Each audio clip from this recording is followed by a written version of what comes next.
Malam itu, suami saya berdiri di depan pintu kamar bayi kami. Wajahnya datar. Lalu, dia berkata pelan, "Tidurlah di gudang belakang dulu. Nin, ibu butuh kamar ini. Bayi saya baru berumur 12 hari. Jahitan di perut saya bahkan belum kering benar." Saya menatap pria yang saya nikahi 3 tahun lalu. Saya mencari secuil rasa bersalah di matanya. Tidak ada. Yang ada hanya kelelahan orang yang ingin masalah cepat selesai dengan cara mengorbankan saya, yang mereka semua lupa. Rumah megah 2 lantai di Pondok Indah itu bukan milik ibu mertua saya. Setiap meter perseginya, saya yang bayar. Dan nama yang tercetak di sertifikat itu hanya satu. Nama saya. Halo, sahabat cerita. Selamat datang kembali di kanal ini. Tempat kita merangkai kisah rumah tangga yang syarat air mata, amarah, dan pelajaran hidup. Sebelum mulai, tekan tombol subscribe dan nyalakan lonceng notifikasi supaya tidak ketinggalan setiap cerita. Tulis di kolom komentar, kalian menonton dari kota mana? Sekarang, mari kita mulai. Nama saya Anindya. Usia saya 31 tahun. Saya bekerja sebagai akuntan senior di sebuah perusahaan properti di kawasan Sudirman. Sudah 8 tahun saya berkutat dengan angka, neraca, dan dokumen kepemilikan. Pekerjaan saya mengajarkan satu hal yang kelak menyelamatkan hidup saya di dunia ini. Yang berbicara paling akhir bukan air mata, tapi hitam di atas putih. Saya menikah dengan Reza 3 tahun lalu. Waktu itu dia karyawan biasa di kantor cabang dengan gaji yang pas-pasan. Saya tidak pernah mempermasalahkan itu. Saya mencintai cara dia tertawa dan caranya menyebut nama saya. Kami menikah sederhana. Setelah menikah, masalah pertama datang dari tempat tinggal. Kontrakan kecil kami di Bekasi bocor setiap musim hujan. Saya yang waktu itu sudah punya tabungan bertahun-tahun, mengambil keputusan besar. Saya membeli sebuah rumah 2 lantai di Pondok Indah. Harganya hampir 4 miliar rupiah. Saya bayar uang muka 1,5 miliar dari tabungan dan hasil menjual apartemen kecil saya. Sisanya saya cicil dari gaji saya sendiri selama bertahun-tahun. Reza tahu persis hal ini. Dia ada di sebelah saya saat saya menandatangani akta jual beli di hadapan notaris. Pak Hendra, dia melihat sendiri nama siapa yang tertulis di sertifikat hak milik itu. Tapi di depan keluarganya, cerita berubah. Demi menjaga gengsi Reza sebagai kepala keluarga, kami sepakat untuk tidak menonjolkan siapa pembeli rumah itu. Saya setuju. Saya pikir itu hal kecil. Saya tidak tahu kesepakatan kecil itu kelak dipakai untuk menendang saya keluar dari rumah saya sendiri. Awalnya kami bahagia di rumah itu, sampai kabar kehamilan saya datang. Dan bersama kabar itu, datang pula ibu mertua saya, Bu Sukma. Bu Sukma berusia 62 tahun. Beliau datang dari kampung di Jawa Tengah. Katanya hanya ingin menemani saya selama hamil. Saya menyambutnya dengan tulus. Saya menyiapkan kamar tamu terbaik, lengkap dengan kasur baru, dan kipas angin yang ia minta. Tapi sejak hari pertama, tatapan Bu Sukma membuat saya tidak nyaman. Beliau berkeliling rumah, menyentuh tiap perabot, menimang tiap barang, seolah sedang menghitung harga. Lalu, ia berkata pada Reza, cukup keras agar saya dengar, "Rumah sebagus ini. Sayang kalau yang ngatur cuma anak orang lain." Saya pura-pura tidak mendengar. Saya pikir beliau hanya lelah setelah perjalanan jauh. Saya keliru. Itu bukan kelelahan. Itu adalah kalimat pembuka dari sebuah rencana yang sudah lama ia susun. Minggu pertama, Bu Sukma masih menjaga sopan santun. Beliau membantu di dapur, sesekali memuji masakan saya, dan berbicara manis tentang betapa beruntungnya Reza mendapatkan istri seperti saya. Saya mulai merasa lega. Mungkin firasat buruk saya keliru. Mungkin beliau memang ibu mertua yang baik, tapi keramahan itu hanya topeng. Begitu ia merasa cukup nyaman, satu persatu wataknya yang sebenarnya mulai terlihat. Awalnya hal-hal kecil. Beliau mengkritik cara saya menata rumah, memindahkan perabot sesuka hati, dan membuang barang-barang saya yang katanya tidak penting. Lalu beliau mulai mengatur keuangan kami, bertanya, berapa gaji saya, berapa gaji Reza, dan kemana saja uang itu mengalir. Saya menjawab seadanya, sambil menyimpan kewaspadaan. Ada sesuatu dalam cara Bu Sukma bertanya tentang uang yang membuat saya tidak nyaman. Seolah ia sedang menaksir, bukan sekedar ingin tahu. Suatu pagi, saya terbangun dan mendapati kamar yang sudah saya siapkan untuk bayi kami telah berubah. Box bayi, lemari kecil berisi pakaian Arka, dan semua perlengkapan telah dipindahkan keluar, ditumpuk begitu saja di lorong. Bu Sukma berdiri di tengah kamar itu, mengukur-ukur dengan tangannya. "Kamar ini bagus," katanya tanpa menoleh. Jendelanya besar, menghadap taman. Anginnya sejuk. "Ibu mau tidur di sini?" Bayi kan belum mengerti apa-apa. "Taruh di kamar kecil belakang saja." Saya tertegun. "Tapi Bu, ini kamar yang sudah saya siapkan untuk Arka. Saya cat sendiri dindingnya." "Sudah, jangan banyak protes," potong Bu Sukma. "Ibu ini orang tua, masa kalah sama bayi?" "Reza, bilang sama istrimu." "Reza," yang baru keluar dari kamar mandi, hanya mengangkat bahu. "Turuti saja." "Nin, ibu kan tamu. Lagi pula cuma kamar." "Cuma kamar?"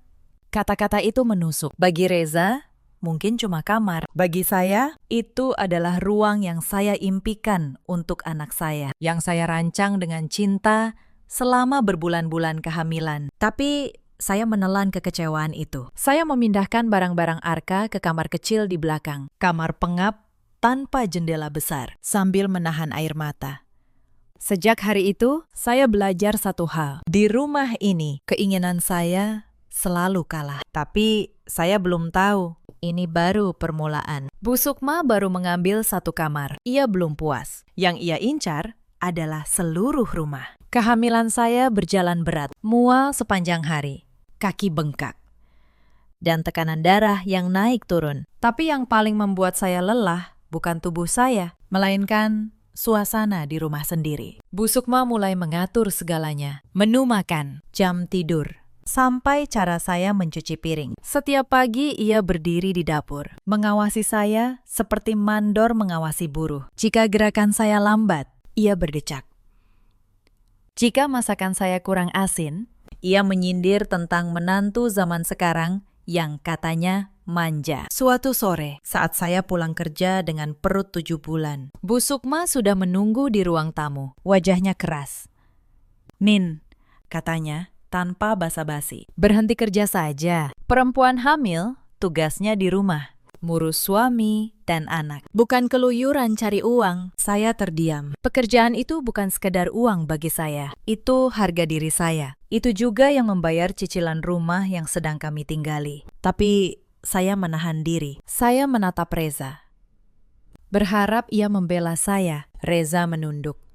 Lalu ia berkata pelan, "Mungkin ada benarnya. Nin, ibu kan cuma mau yang terbaik." Malam itu saya menangis di kamar mandi. Dengan keran air sengaja saya nyalakan supaya tidak ada yang mendengar. Esoknya, dengan berat hati, saya mengajukan cuti panjang ke kantor. Saya belum berhenti. Saya hanya cuti. Itu satu-satunya perlawanan kecil yang berani saya lakukan saat itu. Dan ternyata keputusan untuk tidak benar-benar mengundurkan diri itu kelak menjadi penyelamat saya. Tak lama setelah itu, adik ipar saya datang. Namanya Vina. Usianya 29 tahun. Ia mengaku baru putus kerja dan butuh tempat tinggal sementara. Sementara yang ternyata tak ada ujungnya. Vina memilih sendiri kamar paling besar di lantai 2. Kamar yang sedianya saya siapkan untuk anak saya. Tanpa bertanya, ia memindahkan box bayi dan semua perlengkapan keluar dari sana. Saat saya protes, ia tersenyum manis. "Mbak Nin, tenang aja. Bayi mah taruh di kamar kecil juga nggak apa-apa. Aku kan butuh ruang lebih luas." Bu Sukma mengangguk setuju. Reza, seperti biasa. Diameter. Sejak hari itu, saya mengerti.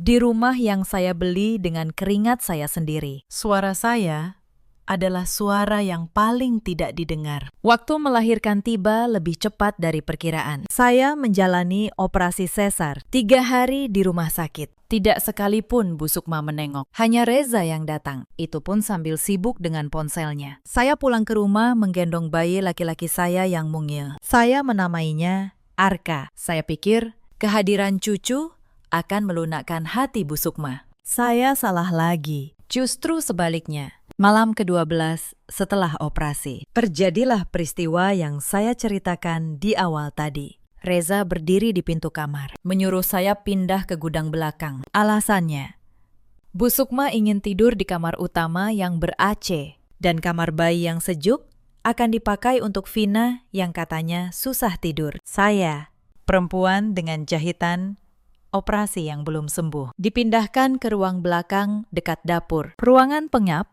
tempat menyimpan barang bekas, tanpa pendingin, dengan satu kasur tipis di lantai. Di sanalah saya dan bayi merah saya tidur, malam demi malam. Ditemani suara tikus dan udara lembab. Saya menelan semua itu. Demi Arka, saya bilang pada diri sendiri, bersabarlah.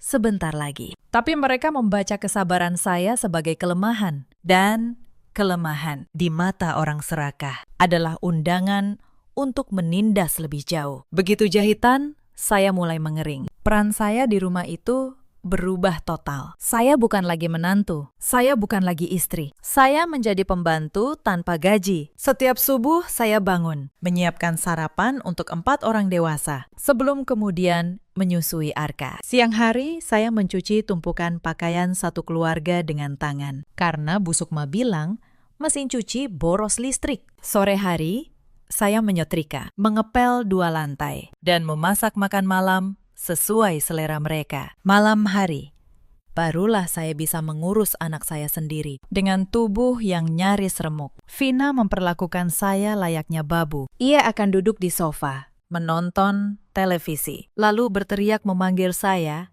hanya untuk mengambilkan segelas air yang gelasnya berada 1 meter dari tangannya. "Mbak, ambilin minum dong. Kan Mbak emang tugasnya gitu," ucapnya sambil tertawa. Suatu hari, saya menemukan tempat sampah penuh dengan perlengkapan bayi Arka. Botol susu bermerek bagus, selimut lembut, baju-baju hangat yang saya beli jauh-jauh hari. Semua dibuang. Saat saya bertanya, Vina menjawab enteng, "Itu kemahalan. Mbak, mubazir, aku ganti yang murah aja." Toh bayi nggak ngerti, beda. Ia tidak tahu, atau pura-pura tidak tahu, bahwa uang yang membeli semua barang itu juga uang saya. Setiap penghinaan itu saya catat dalam hati, bukan untuk dendam, tapi karena seorang akuntan terbiasa mencatat. Dan saya tahu suatu saat semua catatan ini akan ada gunanya. Penderitaan saya tidak berhenti di situ. Ia bertambah sedikit demi sedikit, seperti air yang menetes mengikis batu. Tiap hari ada saja cara baru bagi mereka untuk merendahkan saya. Suatu malam, tubuh saya demam tinggi, kepala saya berdenyut, dan luka operasi saya terasa nyeri kembali. Saya hampir tidak bisa berdiri, tapi tengah malam, Bu Sukma menggedor pintu gudang. Ia ingin saya membuatkan bubur dan teh hangat. Katanya perutnya tidak enak. Saya memohon dengan suara serak agar diizinkan istirahat sebentar saja. Bu Sukma malah membentak. "Halah, sakit sedikit saja drama. Dulu, ibu melahirkan langsung ke sawah. Cepat ke dapur." Saya menyeret tubuh saya yang menggigil ke dapur. Saya memasak bubur untuk perempuan yang bahkan tidak pernah menanyakan kabar cucunya. Sambil mengadu panci, air mata saya menetes diam-diam ke dalamnya. Tapi saya hapus cepat-cepat. Saya bilang pada diri sendiri, ini bukan kelemahan. Ini hanya tubuh yang lelah. Hati saya masih utuh. Beberapa hari kemudian, datang lagi ujian baru. Saudara-saudara Bu Sukma dari kampung berdatangan. Katanya ingin menengok bayi. 5 orang dewasa menginap selama hampir 2 minggu di rumah saya. Mereka makan, tidur, dan bersantai. Sementara semua pekerjaan rumah dilimpahkan ke pundak saya. Saya memasak untuk 10 orang setiap hari. Saya mencuci tumpukan piring dan pakaian mereka. Tak satu pun mengulurkan tangan. Bahkan mereka berkomentar bahwa masakan saya kurang enak. bahwa rumah kurang bersih. Seolah saya adalah pelayan yang digaji untuk melayani mereka. Di tengah keramaian itu, saya merasa paling sendirian. Saya menggendong Arka di punggung sambil menggoreng lauk untuk tamu-tamu yang tidak saya undang. Di rumah yang saya beli dengan uang saya sendiri. Tapi saya tetap diam, karena saya tahu orang yang banyak bicara di awal sering kalah di akhir. Dan saya berniat menang di akhir. Suatu sore, saya menemukan sesuatu yang membuat saya semakin waspada. Saat membereskan kamar utama yang ditempati Bu Sukma, saya melihat laci mejanya sedikit terbuka. Di dalamnya ada secari kertas berisi catatan tulisan tangan Vina, daftar perkiraan harga rumah, nama beberapa bank, dan coretan tentang berapa uang yang bisa didapat jika rumah digadaikan. Mereka sudah merencanakan ini jauh-jauh hari. Jantung saya berdegup kencang, tapi saya tidak panik. Saya kembalikan kertas itu persis seperti semula. Lalu saya mulai menyalin diam-diam semua informasi yang saya butuhkan. Mereka berburu, tanpa sadar bahwa buruan mereka sedang memasang jebakan. Penghinaan demi penghinaan terus berlanjut. Vina pernah dengan sengaja menumpahkan kopi panas ke baju kerja saya, satu-satunya yang masih bagus. Lalu tertawa dan berkata, "Itu kecelakaan." Bu Sukma pernah menjual perhiasan emas pemberian almarhumah ibu saya, yang saya simpan di lemari, dengan alasan butuh uang untuk keperluan keluarga. Saat saya menangis menanyakannya, ia hanya berkata enteng, "Itu kan emas. Bisa dibeli lagi, jangan cengeng." Ia tidak tahu atau tidak peduli bahwa emas itu satu-satunya kenangan saya dari ibu yang sudah tiada. Acara syukuran sebulan kelahiran Arka pun mereka rampas dari saya. Saya membayangkan acara kecil yang hangat, hanya keluarga inti, untuk mensyukuri kehadiran anak saya. Tapi Bu Sukma mengubahnya menjadi pesta besar untuk pamer kepada tetangga dan kerabatnya. Ia mengundang puluhan orang, memesan catering mahal, dan menyuruh saya membayar semuanya dari uang saya. Di hari acara, Bu Sukma berdiri di depan tamu, menggendong Arka, dan berkata, "Ini cucu kebanggaan saya. Lihat, rumah kami sebesar ini. Rezeki keluarga kami memang berlimpah. Tidak sekalipun nama saya disebut. Saya, ibu kandung Arka, hanya berdiri di pojok dapur, sibuk mengisi ulang piring para tamu, seperti pelayan yang tidak dianggap. Di hari yang seharusnya menjadi milik saya dan anak saya, saya menjadi orang asing di rumah saya sendiri. Tak lama setelah itu, Vina membawa pulang seorang pria yang ia sebut kekasihnya, dan dengan santai mengizinkan pria itu menginap berhari-hari di rumah. Mereka berdua bersantai, memesan makanan, dan meninggalkan kekacauan yang harus saya bereskan. Saat saya menegur Vina dengan halus bahwa tidak pantas membawa pria menginap di rumah orang lain, ia balik membentak,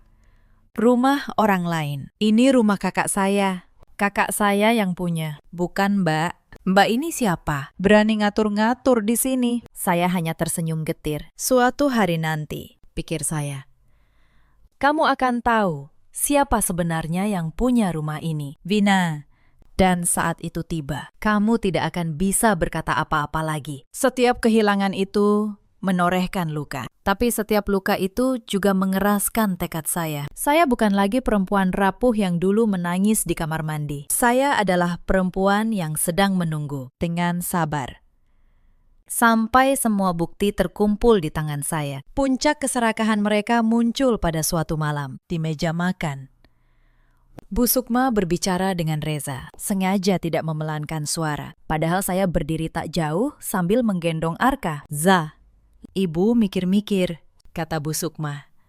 "Rumah ini kan kamu yang kepala keluarga. Tapi sertifikatnya kok atas nama istrimu? Itu nggak benar. Nanti kalau ada apa-apa, repot. Mendingan balik nama ke ibu saja, biar aman. Ibu kan orang tua. Gak mungkin macem-macem." Saya membeku. Jadi inilah tujuan akhirnya. Sejak awal, yang mereka incar bukan sekedar mengusir saya. Mereka mengincar rumah ini. Rumah yang seluruh nilainya saya bayar sendiri. Reza menoleh ke arah saya. "Nin, gimana? Ibu ada benarnya juga, biar nggak ada masalah ke depan." Saya menatap suami saya lama sekali. Lalu saya berkata dengan tenang, "Saya pikirkan dulu." Mas, Bu Sukma mendengus. Dipikir-pikir, apalagi? cuma tanda tangan kok susah amat. Atau jangan-jangan kamu mau menguasai harta anak saya sendiri, ya? Saya tidak menjawab. Saya membawa Arka masuk ke gudang, menutup pintu.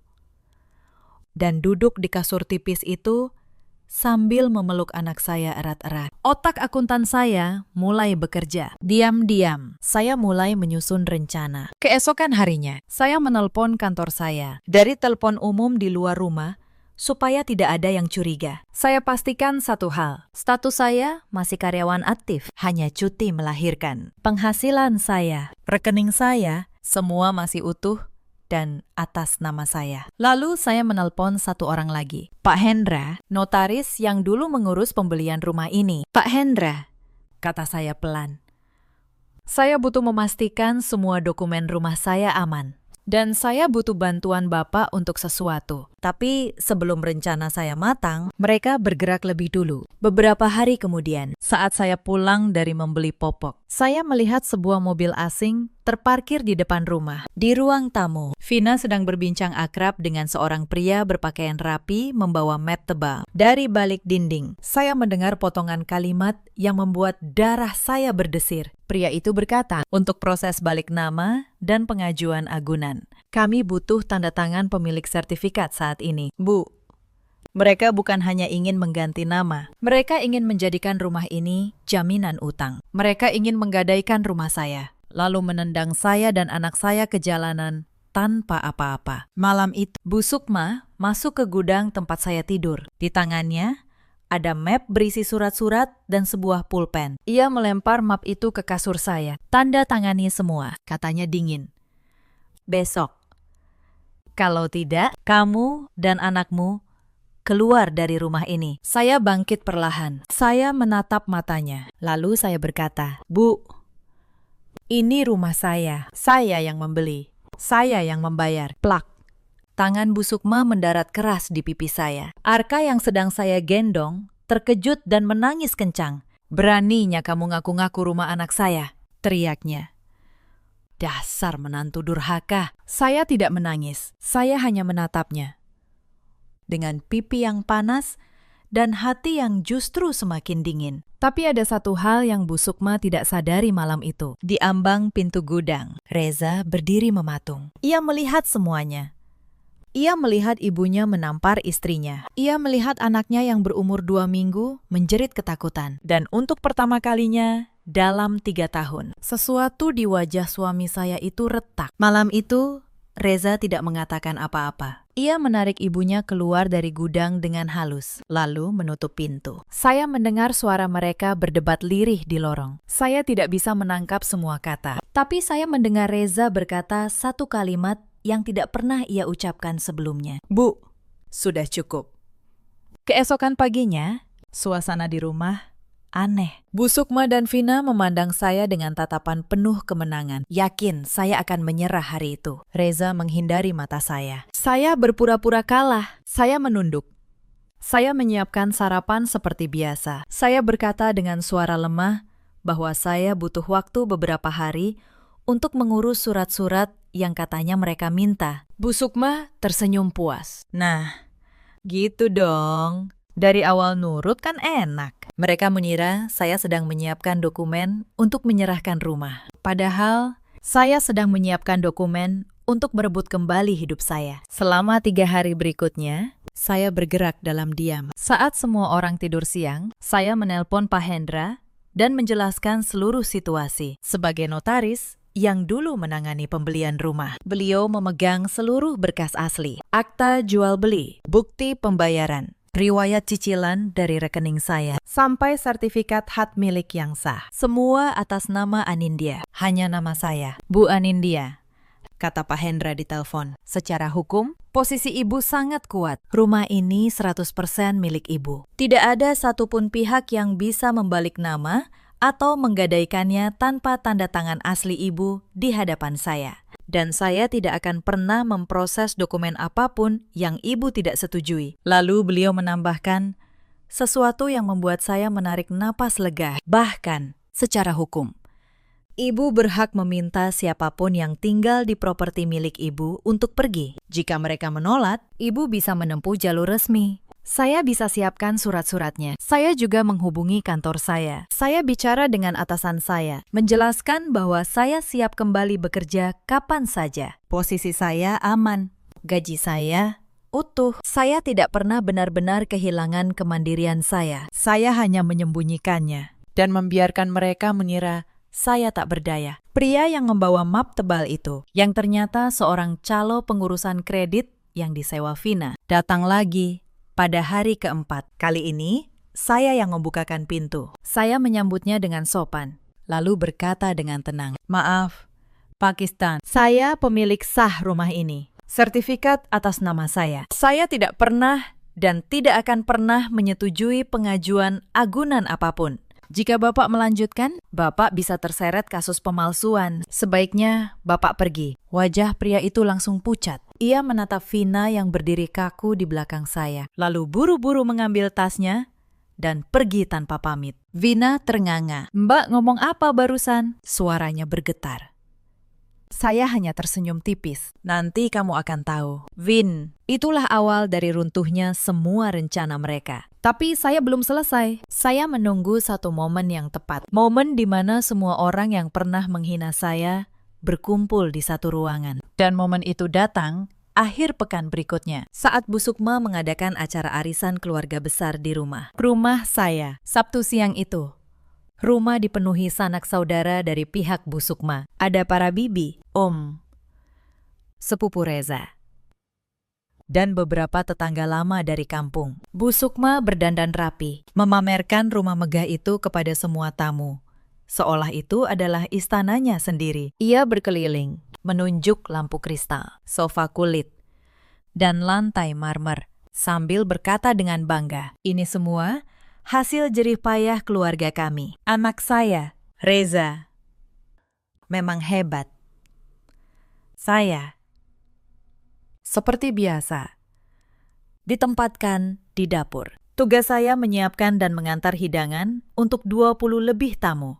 Saya mondar-mandir membawa nampan berisi opor, rendang, dan kue-kue. Sementara para tamu memandang saya seperti memandang pelayan catering. Tak satu pun dari mereka tahu bahwa perempuan yang mengantar makanan itu adalah pemilik rumah yang sedang mereka puji. Di tengah acara, Bu Sukma memanggil saya ke ruang tengah. Suaranya lantang, sengaja agar semua tamu mendengar. "Nin, sini kamu," katanya. Ia memegang map berisi surat-surat balik nama itu di tangannya. "Kebetulan semua keluarga ada di sini, biar jadi saksi. Hari ini kamu tanda tangani surat penyerahan rumah ini ke nama ibu. Sebagai menantu yang baik, kamu harus tahu diri. Rumah ini milik anak saya, dan kamu cuma numpang." Ruangan hening. Semua mata tertuju pada saya. Beberapa bibi mulai berbisik, menatap saya dengan pandangan menghakimi. Salah satu dari mereka berkata cukup keras, "Iya, menantu mah harusnya nurut sama mertua, jangan rakus." Vina berdiri di samping ibunya, melipat tangan, menyeringai penuh kemenangan. Ia yakin pertunjukan ini akan mempermalukan saya di depan seluruh keluarga. Saya berdiri diam beberapa saat. Saya meletakkan nampan yang saya bawa di atas meja dengan perlahan. Lalu, saya melepas celemek dapur yang melekat di tubuh saya, melipatnya rapi, dan meletakkannya di kursi. Gerakan tenang itu entah mengapa membuat ruangan semakin sunyi. "Baik, Bu," kata saya dengan suara jernih. "Saya akan jelaskan soal kepemilikan rumah ini di depan semua keluarga, supaya semuanya jadi saksi. Seperti permintaan ibu." Bu Sukma tersenyum lebar, mengira saya menyerah. "Nah, gitu dong. Tanda tangan sini." "Sebentar, Bu," kata saya. Saya berjalan menuju gudang, tempat saya tidur selama ini, dan kembali membawa sebuah map coklat tebal yang sudah saya siapkan. Saya berdiri di tengah ruangan, menghadap semua orang. "Sebelum saya tanda tangan apapun," kata saya, "izinkan saya tunjukkan beberapa dokumen, supaya tidak ada kesalahpahaman di kemudian hari." Saya membuka map itu, Lembar pertama saya angkat tinggi-tinggi agar semua bisa melihat. Ini sertifikat hak milik rumah ini. Silakan dibaca nama pemiliknya. Tertulis jelas, Anindya. Itu nama saya. Bisik-bisik mulai terdengar di ruangan. Bu Sukma berhenti tersenyum. Saya mengangkat lembar kedua. Ini akta jual beli dari notaris. Pak Hendra, 3 tahun lalu. Ditandatangani oleh saya sebagai pembeli. Reza ada di sana sebagai saksi. Dia tahu persis. Saya mengangkat lembar ketiga. Keempat. Kelima. Ini bukti pembayaran uang muka 1,5 miliar dari rekening saya. Ini riwayat cicilan bulanan selama 3 tahun. Semuanya ditarik dari gaji saya. Ini surat keterangan dari kantor saya bahwa saya masih karyawan aktif dengan penghasilan tetap. Hanya sedang cuti melahirkan. Saya tidak pernah berhenti bekerja. Saya tidak pernah miskin. Saya hanya memilih diam. Wajah Bu Sukma berubah pucat pasi. Map balik nama di tangannya bergetar. Vina mundur selangkah. Mulutnya terbuka tanpa suara. Saya menatap mereka satu persatu, lalu berbicara dengan tenang. Namun setiap kata terdengar jelas di seluruh ruangan. Jadi, mari kita luruskan. Rumah yang ibu banggakan ini bukan milik Reza, bukan milik ibu. Setiap rupiah harganya saya yang bayar. Selama berbulan-bulan, saya, pemilik sah rumah ini, tidur di gudang dekat dapur dengan jahitan operasi yang belum kering. Saya dijadikan pembantu di rumah saya sendiri. Saya ditampar di rumah saya sendiri. Dan hari ini, saya disuruh menyerahkan rumah saya sendiri di depan semua orang. Tidak ada yang berani bersuara. Para bibi yang tadi menghakimi saya, kini menunduk, malu. Suasana arisan yang meriah berubah menjadi sidang yang mencekam. Bu Sukma mencoba menyelamatkan muka. Ini pasti surat palsu. Kamu bikin-bikin dokumen ini untuk menipu keluarga kami. Tepat saat itu, bel pintu berbunyi. Saya sudah mengaturnya. Saya berjalan membuka pintu. Dan masuklah Pak Hendra, notaris itu. Dengan tas kerjanya. Beliau adalah orang yang sangat dihormati. Dan kehadirannya langsung membuat semua tamu terdiam. Selamat siang, kata Pak Hendra sopan. Saya Hendra, notaris yang menangani pemberian rumah ini 3 tahun lalu. Saya diminta Ibu Anindya untuk menjelaskan status hukum properti ini. Beliau menatap Bu Sukma. Dokumen yang ditunjukkan Ibu Anindya tadi 100% asli dan sah. Saya sendiri yang mengeluarkannya. Rumah ini adalah milik tunggal dan sah Ibu Anindya. Tanpa persetujuan tertulis, beliau di hadapan saya. Tidak ada seorang pun yang punya hak hukum atas rumah ini, termasuk suami maupun mertuanya. Pak Hendra membuka tasnya, mengeluarkan 1 dokumen lagi, dan meletakkannya di meja. Dan ini, katanya, adalah surat permintaan resmi dari pemilik sah, agar pihak-pihak yang tinggal di sini tanpa izin meninggalkan properti dalam waktu yang ditentukan. Secara hukum, ini sepenuhnya hak Ibu Anindya. Ruangan meledak dalam keheningan yang berat. Bu Sukma terhuyung dan jatuh terduduk di sofa. Wajahnya yang tadi penuh kebanggaan kini abu-abu. Seperti orang yang baru kehilangan segalanya dalam 1 detik. Vina menangis. Bukan menangis menyesal, melainkan menangis panik karena rencananya hancur total. Dan di tengah semua kekacauan itu, Reza melangkah maju. Selama ini ia hanya diam, tapi kali ini, ia berdiri di samping saya, bukan di samping ibunya. Bu, kata Reza.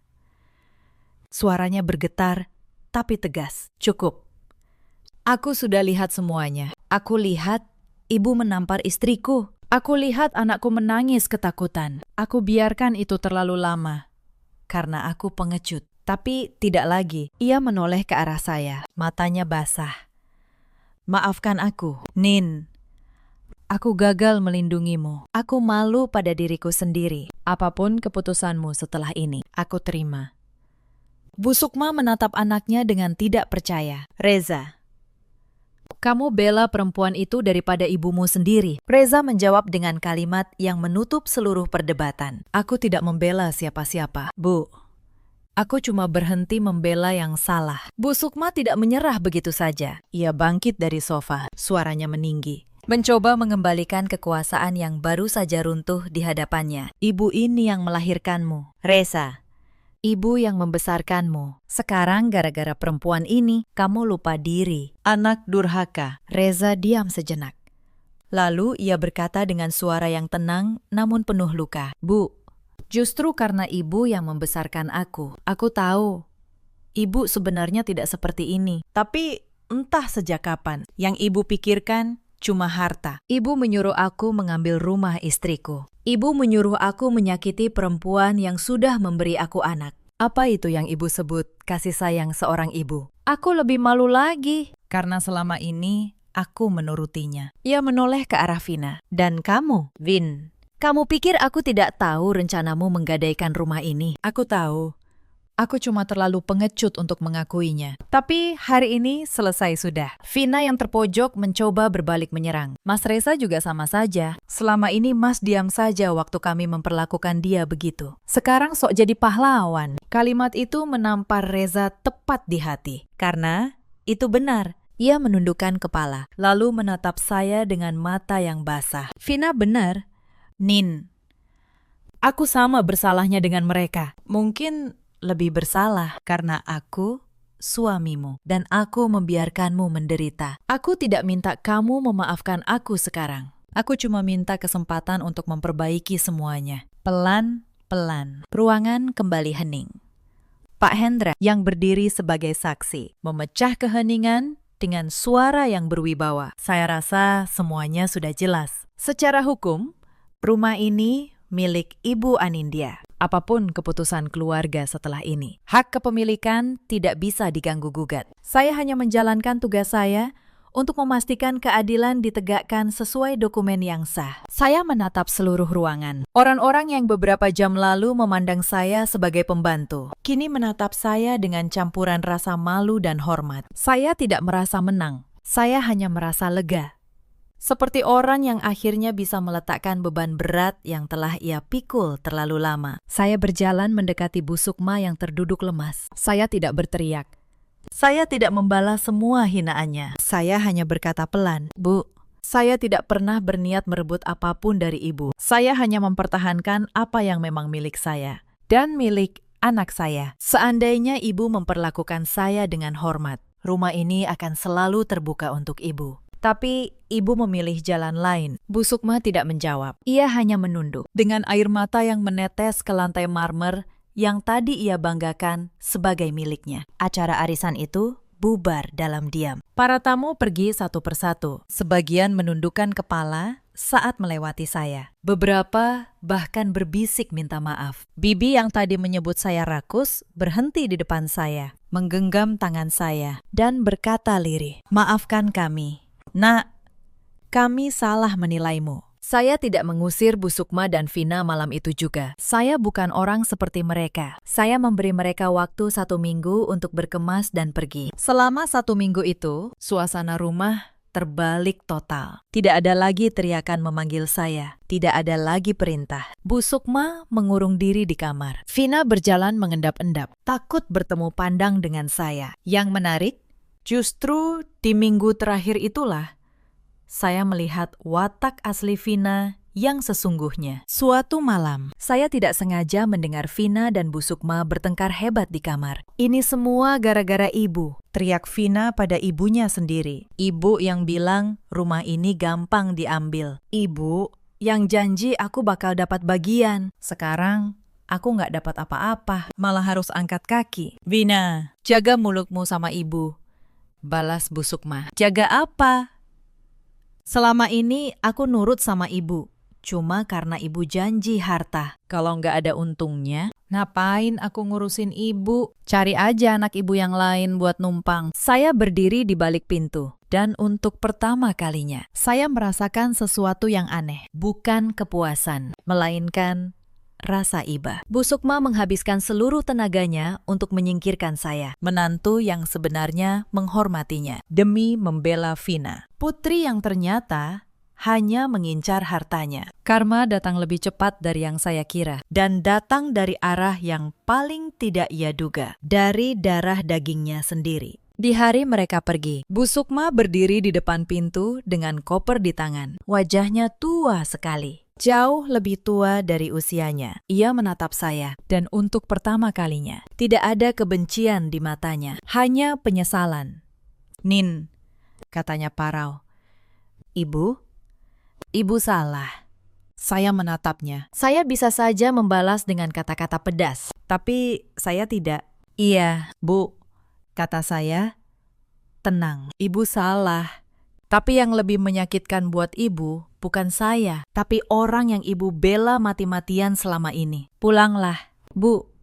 Jaga kesehatan." Bu Sukma menangis. Air matanya jatuh membasahi lantai marmer yang dulu ia banggakan. Lalu, ia pergi bersama Vina, yang bahkan tidak menengok ke belakang untuk membantunya membawa koper. Saya menutup pintu rumah saya, rumah yang akhirnya kembali menjadi milik saya sepenuhnya. Saya berbalik dan melihat Reza menggendong Arka di ruang tengah. Untuk pertama kalinya dalam waktu yang lama, rumah itu terasa tenang. Hubungan saya dan Reza tidak langsung pulih begitu saja. Luka itu nyata. Saya butuh waktu untuk kembali percaya. Saya pun kembali ke kantor lebih cepat dari rencana. Hari pertama saya masuk, atasan saya menyambut dengan hangat dan langsung mempercayakan kembali tim yang dulu saya pimpin. Rekan-rekan kerja saya, yang sebagian tahu sedikit tentang apa yang saya alami, memperlakukan saya dengan rasa hormat yang membuat saya hampir menangis. Di sana, di balik meja kerja saya menemukan kembali sosok diri saya yang dulu. Anindya yang mandiri, cakap, dan dihargai. Bukan Anindya yang tidur di gudang dan disuruh-suruh seperti babu. Saya menyadari satu hal penting selama berbulan-bulan di rumah itu. Mereka berusaha keras meyakinkan saya bahwa saya tidak berharga tanpa mereka. Padahal kenyataannya terbalik. Justru merekalah yang tidak berdaya tanpa saya, tanpa uang saya, tanpa rumah saya. Mereka hanya pandai membuat saya lupa akan kekuatan saya sendiri. Reza membuktikan penyesalannya dengan perbuatan, bukan janji. Ia mengambil cuti, belajar mengurus Arka dari nol, mengganti popok di tengah malam, dan tidak pernah lagi membiarkan siapapun merendahkan saya. Setiap pagi ia bangun lebih awal, menyiapkan keperluan Arka, agar saya bisa berangkat kerja dengan tenang. Suatu malam, ia duduk di samping saya dan berkata, "Min, dulu aku diam karena aku pikir menjaga perdamaian itu artinya mengalah pada ibu. Aku salah. Perdamaian yang dibangun dari penderitaan orang yang kita cintai itu bukan perdamaian. Itu pengecut. Aku nggak akan pernah jadi pengecut lagi." Saya tidak menjawab dengan kata-kata. Saya hanya menyandarkan kepala di bahunya. Dan untuk pertama kalinya, sejak Arka lahir, saya tidur nyenyak. Bukan di gudang, tapi di kamar saya sendiri. Di rumah saya sendiri. Di sisi suami yang akhirnya kembali menjadi manusia yang dulu saya cintai. Beberapa bulan kemudian, saya mendengar kabar tentang Bu Sukma. Ia tinggal kembali di kampung, di rumah lamanya yang sederhana. Vina sudah lama pergi, mencari sasaran lain untuk ditumpangi, dan jarang sekali menghubunginya. Yang merawat Bu Sukma di hari tuanya. Ironisnya, justru saya. Setiap bulan saya mengirim uang dan kebutuhannya. Bukan karena ia pantas, tapi karena ia neneknya Arka, dan karena saya tidak ingin hati saya ikut mengeras seperti hatinya dulu. Suatu hari, Bu Sukma menelepon saya. Suaranya gemetar. "Nin," katanya, "kenapa kamu masih baik sama ibu setelah semua yang ibu lakukan?" Saya terdiam sejenak. Lalu saya menjawab, "Karena saya tidak mau menang dengan menjadi seperti ibu." "Bu, saya menang dengan tetap menjadi diri saya." Di ujung telepon, saya mendengar Bu Sukma terisak. Isakan seorang perempuan tua yang akhirnya mengerti terlambat bahwa harta yang ia kejar mati-matian tidak pernah sebanding dengan satu hal yang ia buang dengan tangannya sendiri. Penghormatan dari orang yang tulus padanya. Hari-hari saya kini berjalan dengan tenang. Setiap pagi, saya bangun di kamar saya sendiri, mendengar tawa Arka yang mulai bisa duduk, dan melihat Reza menyiapkan sarapan untuk kami bertiga. Rumah di Pondok Indah itu tidak lagi terasa seperti penjara. Ia kembali menjadi rumah. Tempat yang hangat, tempat saya bisa bernapas. Saya kembali bekerja dan kembali dipercaya memimpin tim di kantor. Angka-angka, neraca, dan dokumen yang dulu hanya pekerjaan saya, ternyata adalah perisai yang menyelamatkan hidup saya. Saya sering merenung, seandainya dulu saya menyerah pada tekanan Bu Sukma, seandainya saya benar-benar berhenti bekerja, seandainya saya tidak menyimpan setiap bukti dengan rapi. Mungkin hari ini saya dan Arka sudah berada di jalanan, tanpa rumah, tanpa apa-apa. Kemandirian seorang perempuan bukanlah keangkuhan. Ia adalah harga diri, dan kadang ia adalah satu-satunya penyelamat. Cerita ini mengajarkan kita banyak hal. Jangan pernah meremehkan ketenangan seseorang. Diam bukan berarti lemah. Kadang, orang yang paling banyak bersabar adalah orang yang paling kuat, karena ia sedang menunggu waktu yang tepat untuk berdiri. Dan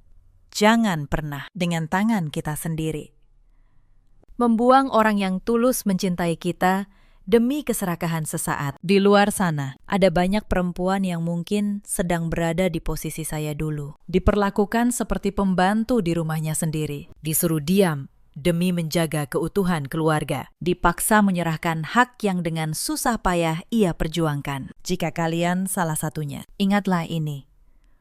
Kebaikan hati kalian bukan izin bagi orang lain untuk menindas. Pertahankan kelembutan kalian, tapi jangan pernah serahkan harga diri kalian. Ada juga banyak suami seperti Reza yang awalnya memilih diam karena takut menghadapi orang tuanya. Kepada mereka, ketahuilah, menjaga perdamaian dengan mengorbankan istri dan anak bukanlah kebijaksanaan.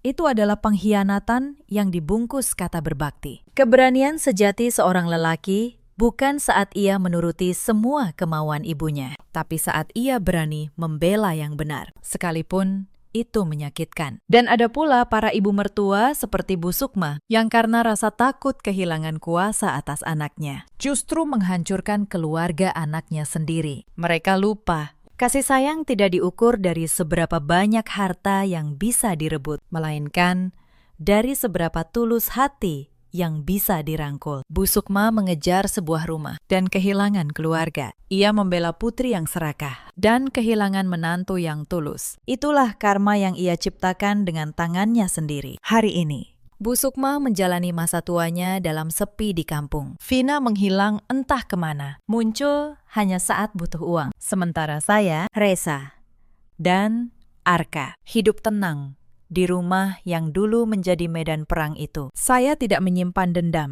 Saya memilih untuk tetap mengirim kabar dan bantuan untuk Bu Sukma. Bukan karena saya lupa, tapi karena saya memilih untuk tidak menjadi seperti dia. Dalam hidup, kita selalu punya pilihan. Pilihan untuk membalas kebencian dengan kebencian, atau membalasnya dengan tetap menjaga kebaikan dalam diri kita. Saya memilih yang kedua, bukan karena mereka pantas, tapi karena saya tidak mau kehilangan diri saya sendiri dalam perjalanan menuntut keadilan. Bagaimana menurut kalian? Sahabat cerita, apakah keputusan saya sudah tepat? Atau kalian punya kisah serupa yang ingin kalian bagikan? Tulis di kolom komentar. Cerita kalian mungkin menjadi kekuatan bagi orang lain yang sedang berjuang dalam diam. Jika cerita ini menyentuh hati kalian, jangan lupa tekan tombol suka, bagikan kepada yang membutuhkan, dan subscribe untuk kisah-kisah berikutnya. Terima kasih sudah menemani sampai akhir. Sampai jumpa di cerita selanjutnya. Mereka memanggil saya Babu di rumah saya sendiri. Ibu mertua dan adik ipar saya tertawa, menyebut saya perempuan tak berguna yang hanya tahu menghabiskan uang suami. Saya hanya diam, saya hanya tersenyum. Tapi malam itu juga, saya hentikan jatah bulanan mereka. Saya tarik mobil mewah dari garasi mereka. Saya bekukan seluruh rekening. Lalu, saya tunjukkan siapa sebenarnya saya selama ini. Halo, sahabat. Selamat datang kembali di kanal ini. Sebelum cerita dimulai, tulis di kolom komentar kalian menonton dari daerah mana. Jangan lupa like dan subscribe supaya kanal ini terus berkembang dan bisa menghadirkan kisah yang lebih menarik lagi. Selamat menyimak sampai akhir. Nama saya Maira, 38 tahun. Di rumah, saya dipanggil Mak Ira. Bagi mertua dan ipar, panggilan itu bukan tanda hormat. Itu cara mereka mengecilkan saya. Seolah saya hanya perempuan dapur yang tidak punya nama besar. Saya tinggal di sebuah rumah luas di kawasan Pondok Indah. Rumah dengan halaman lebar, Lantai marmer. dan ruang kerja terkunci di lantai 2. Di mata keluarga suami saya, rumah ini milik anak laki-laki kebanggaan mereka. Milik Lukman. Mereka tidak pernah tahu yang sebenarnya. Sudah 7 tahun saya menjadi istri Lukman. 7 tahun pula saya memainkan satu peran yang sangat melelahkan. Peran sebagai istri lemah yang bergantung pada suami. Peran yang saya pilih sendiri demi satu alasan yang dulu saya kira mulia. Sore itu langit Pondok Indah mendung tipis. Saya menata cangkir porselen di meja ruang tamu. Aroma teh melati yang baru saya seduh menguar memenuhi ruangan depan yang luas. Hari ini ibu mertua saya, Bu Broto, datang berkunjung. Ia membawa serta adik ipar saya, Galuh. Kedatangan mereka tidak pernah membawa kabar baik. Tidak pernah ada kehangatan layaknya keluarga. Selalu ada cibiran. Selalu ada tatapan merendahkan. Namun, saya sudah sangat terbiasa. Saya menatap penganan di atas piring, Memastikan semuanya tersaji sempurna. Gamis tertutup, hijab sederhana. Saya duduk menanti dengan tenang. Terdengar deru mesin mobil besar memasuki pekarangan. Saya tahu, Itu pasti mereka. pintu utama terbuka. Bu Broto melangkah masuk dengan dagu terangkat tinggi. Matanya memindai ruangan, seolah menilai kelayakan barang dagangan di pasar. Di belakangnya, Galuh berjalan mengekor sambil menata rambut. Keduanya mengenakan pakaian mencolok, penuh perhiasan.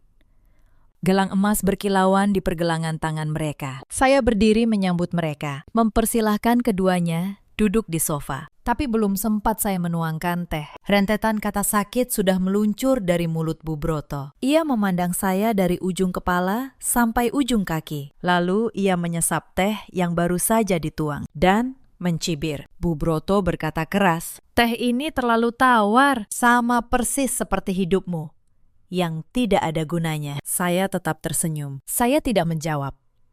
Bu Broto melanjutkan lantang. Ia menyebut saya sangat enak. Hanya menganggur jadi ibu rumah tangga. Kerjanya cuma menghabiskan uang suami setiap hari tanpa menghasilkan apapun. Kau ini beban berat untuk anakku. Katanya tajam. Lukman terlalu baik mau menampung perempuan tak punya penghasilan sepertimu. Di rumah ini, kau tidak punya pekerjaan lain selain jadi babu, menyapu, mengepel, melayani suami. Itu saja.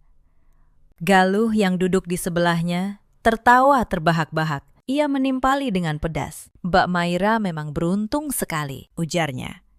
"Punya suami sebaik dan sekaya Mas Lukman. Mau menampung perempuan tanpa penghasilan, tanpa latar belakang keluarga kaya. Coba kalau bukan kakakku, siapa yang sudi?" Saya hanya diam mendengarkan. Saya tidak membalas satu kata pun. Saya jaga wajah tetap damai dan membalas semua hinaan tajam itu dengan senyuman manis. Saya ambil teko, menuangkan kembali teh ke cangkir Galuh yang hampir kosong. Saya sama sekali tidak terpancing untuk marah, tidak juga terdorong mengusir mereka. Bagi saya, perkataan kasar mereka hanyalah hembusan angin lalu. Tidak punya arti penting dalam hidup saya. Namun, di lubuk hati saya yang paling dalam, saya menyimpan sebuah rahasia. Rahasia yang sangat besar. Rahasia yang tidak diketahui siapapun di ruangan itu. Bahkan tidak oleh suami saya sendiri, yang selama ini merasa menjadi tulang punggung keluarga. Galuh mulai menyombongkan diri. Ia bercerita tentang butiknya yang baru, di jalan paling strategis di kota, dan betapa mahalnya harga sewa tempat itu setiap tahun. Berkali-kali Galuh menyebut, semua pencapaian itu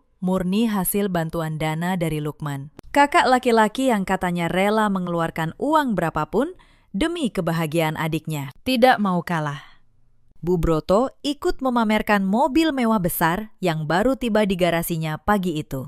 Katanya, mobil itu hadiah kejutan dari Lukman untuk ibunda tercinta. "Anakku itu pemimpin perusahaan sukses," kata Bu Broto dengan dada membusung. "Dia bisa membeli apa saja di dunia ini. Beda sekali dengan menantuku yang cuma bisa duduk diam di rumah, menunggu uang bulanan saat mereka sibuk menyombongkan harta. Saya tahu satu hal yang mereka tidak tahu. Semua kesuksesan Lukman yang mereka banggakan itu adalah kebohongan besar. Kebohongan yang saya ciptakan sendiri. Lukman sama sekali tidak punya uang sebanyak itu. Tidak untuk membeli semua kemewahan yang dibanggakan keluarganya. Lukman, kenyataannya, hanyalah pemimpin pajangan di sebuah perusahaan bernama Rasaksa. Dan perusahaan itu sepenuhnya milik saya. Saya yang membangun Rasaksa dari bawah dengan tangan saya sendiri. Memakan waktu bertahun-tahun, jauh sebelum saya mengenal dan menikahi Lukman. Dulu,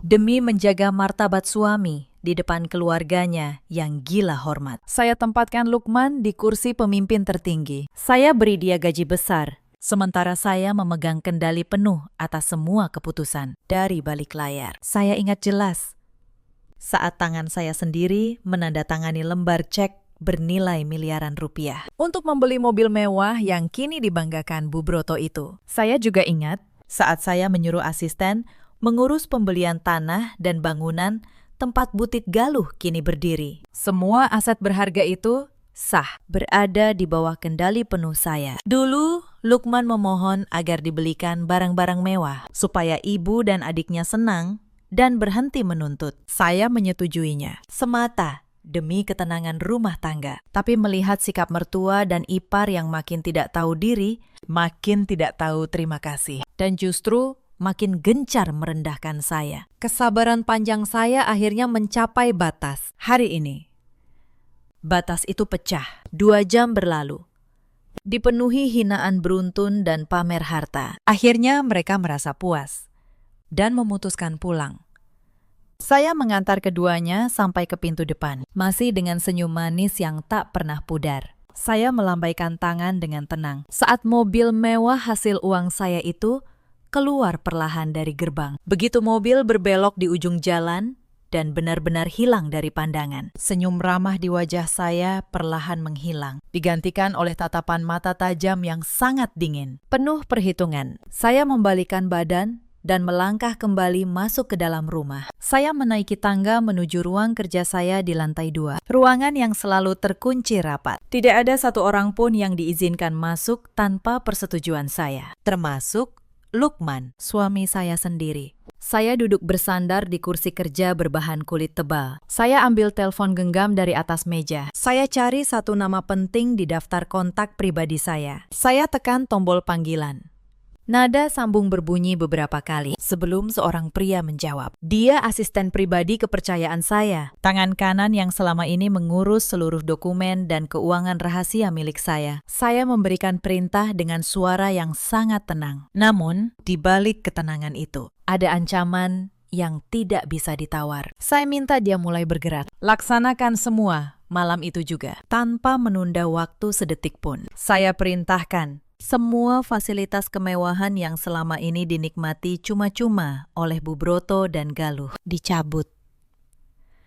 Saat ini juga, saya minta dia mengirim tim khusus untuk menarik paksa mobil mewah kebanggaan itu langsung dari garasi rumah Bu Broto. Saya juga menyuruh agar surat resmi penyitaan bangunan butik segera dikirim kepada Galuh malam ini juga, supaya besok ia tidak bisa lagi berjualan. Lalu, saya beri perintah terakhir yang paling menentukan. Saya perintahkan agar semua kartu pembayaran elektronik dan seluruh rekening yang selama ini saya berikan hak aksesnya kepada Lukman dibekukan total. Saya ingin menunjukkan kepada mereka semua dengan cara yang sangat menyakitkan siapa bos sebenarnya di keluarga ini. Asisten setia saya mengiyakan. Ia mencatat seluruh perintah tanpa banyak bertanya. Lalu, sambungan telepon saya putus. Malam ini, badai besar yang tidak terlihat akan menghantam keras kesombongan keluarga itu. Tapi mereka belum tahu apa-apa. Di tempat lain, belasan kilometer dari rumah saya, Bu Broto dan Galuh sedang bersantai di ruang keluarga rumah mewah yang mereka tempati. Rumah megah, dihiasi perabotan mahal. Semuanya dari uang yang mereka minta. Uang saya. Keduanya bersandar di sofa, menikmati camilan. Masih membicarakan pertemuan tadi sore. Bu Broto tertawa keras. Mengingat bagaimana saya hanya diam dan tersenyum saat ia menghina habis-habisan di rumah saya sendiri. Ia merasa berhasil menginjak martabat menantunya. Galuh ikut menimpali. Mbak Maira memang tidak punya harga diri, Bu, katanya. Pantasnya jadi pelayan rendah di keluarga kita. Mereka merasa hidup mereka sempurna. Lukman selalu menuruti kemauan mereka tanpa pernah menolak. Bu Broto bangga, yakin telah membesarkan anak laki-laki yang jadi pengusaha hebat. Sementara Galuh yakin bisa terus hidup mewah dan pamer kepada teman-temannya tanpa bekerja keras. Mereka bahkan mulai membahas rencana liburan ke luar negeri bulan depan dan barang bermerek apa yang akan mereka borong nanti. Tidak ada sedikit pun rasa syukur di hati mereka atas kelimpahan yang didapat cuma-cuma. Mereka menganggap semua kemewahan itu hak mutlak yang harus dipenuhi Lukman seumur hidup. Tapi malam itu, mereka tidak tahu apa yang sudah saya siapkan. Tiba-tiba, saat mereka tertawa merencanakan liburan, lampu padam. Seluruh rumah gelap serentak. Gelap gulita menyelimuti ruangan yang tadinya terang. Dengung pendingin ruangan berhenti. Layar televisi ikut mati. Bu Broto terkejut bukan main. Ia berteriak memanggil pembantu, menyuruh mengecek aliran listrik. Galuh panik. Meraba-raba meja kaca, mencari telepon genggam, lalu menyalakan lampu kilat sebagai senter. Suasana penuh tawa sombong seketika berubah. Kepanikan menyergap. Pembantu mereka datang tergopoh-gopoh membawa lilin kecil. Ia melapor, meteran listrik diputus petugas. Padahal tagihan bulan ini sudah dibayar lunas oleh kantor Lukman. Seperti biasa, belum sempat Bu Broto meluapkan amarahnya. Terdengar keributan dari arah halaman, deru mesin kendaraan besar, dan suara banyak orang berjalan. Keduanya bergegas ke jendela depan, mengintip cemas dari balik tirai. Di bawah cahaya lampu jalan yang remang-remang, mereka melihat sebuah truk derek berukuran besar. Truk itu parkir tepat di depan gerbang. Beberapa pria berbadan tegap, mengenakan seragam gelap, sedang sibuk memasang rantai tebal ke roda mobil mewah kebanggaan Bu Broto. Bu Broto panik kepalang dan histeris. Ia berlari keluar rumah, menerjang kegelapan. Galuh mengikuti dari belakang, ikut ketakutan. Bu Broto menghadang para pria itu. Ia melarang mereka menyentuh, apalagi memindahkan mobil kesayangannya. Mobil ini dibeli lunas oleh anakku, teriaknya penuh amarah. Kalian tidak punya hak menyentuhnya. Pergi sana. Salah satu pria, yang tampaknya komandan kelompok itu, melangkah maju. Ia menyodorkan sebuah dokumen resmi bermaterai ke hadapan wajah Bu Broto. Pria itu menjelaskan dengan nada datar dan tegas. Mereka mendapat perintah langsung dari pemilik sah kendaraan untuk menarik mobil ini malam itu juga, tanpa kompromi. Bu Broto berusaha membaca tulisan di dokumen, tapi dalam suasana gelap dan panik, ia tidak bisa melihatnya jelas. Pria itu menegaskan, nama pemilik sah di dokumen kepemilikan bukanlah Lukman, melainkan nama orang lain. Bu Broto tidak terima. Ia langsung menyuruh Galuh menelpon Lukman malam itu juga. Tangan Galuh gemetar hebat saat mencari nomor kakaknya di layar telepon. Nada sambung berbunyi agak lama, membuat kepanikan mereka makin memuncak. Sebelum akhirnya, Lukman mengangkat panggilan darurat itu. Dengan suara serak, baru terbangun dari tidur. Galuh langsung menangis kencang. Ia berteriak menceritakan kejadian mengerikan itu. Rumah mereka mendadak gelap karena listrik diputus. Dan sekarang, ada segerombolan preman yang berusaha merampas mobil baru ibu mereka. Lukman terperanjat. Laporan adiknya mengejutkannya. Ia melompat turun dari tempat tidur. Saya yang berbaring di sebelahnya hanya memejamkan mata, mengatur napas, berpura-pura tertidur. Padahal saya mendengar setiap detail kepanikan itu. Dengan senyum tipis di dalam hati, Lukman menenangkan adiknya. Ia berjanji segera mentransfer uang ke rekening Galuh, agar mereka bisa membayar petugas dan menyogok kelompok penarik mobil itu. Soal kesalahannya akan ia cari tahu besok pagi. Lukman segera membuka aplikasi perbankan di telepon genggamnya. Ia memasukkan kata sandi rahasianya, lalu mencoba mengirim dana dalam jumlah besar. Namun, sebuah pesan peringatan berwarna merah terang muncul, menghalangi layar. Transaksi ditolak. Lukman mengernyit bingung. Ia mencoba lagi dengan rekening dan kartu yang berbeda, tapi hasilnya sama. Semua akses keuangannya diblokir total, tanpa peringatan. dilanda panik. Lukman menelepon layanan bank malam itu juga. Tangannya berkeringat dingin. Operator menjelaskan, sopan, namun tegas. Seluruh rekening, kartu, dan akses dana atas nama Lukman telah dibekukan permanen sejak beberapa jam lalu. Lukman marah besar, suaranya meninggi. Siapa yang berani bertindak tanpa persetujuannya? Jawaban operator membuat tubuhnya membeku. Pembekuan dilakukan atas perintah langsung pemilik dana utama, pemilik rekening induk, yang secara hukum mengendalikan seluruh aliran dana ke rekening Lukman. Lukman seketika lemas.